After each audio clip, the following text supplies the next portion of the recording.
Hello everyone, welcome back to our channel Login Assist. In this guide video, I will show you how to log out of chess.com.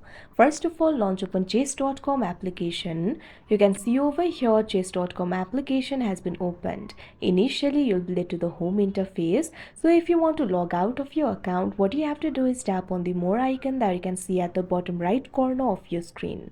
Now once you do that, you'll be led to the more interface. You'll be able to find various options over here. Out of these options, what you have to do is find the option for settings and tap on it. Now once you do that, you'll be led to the settings interface. You'll be able to find various options like upgrade, profile, account, notifications, etc. Simply scroll down to the bottom. At last, you'll be able to find the option for logout. Tap on it. Now you can see over here you'll be logged out of your account. So that is how you log out of chase.com. I hope you found this video helpful. Thank you for watching. Make sure to like, share and subscribe to our channel.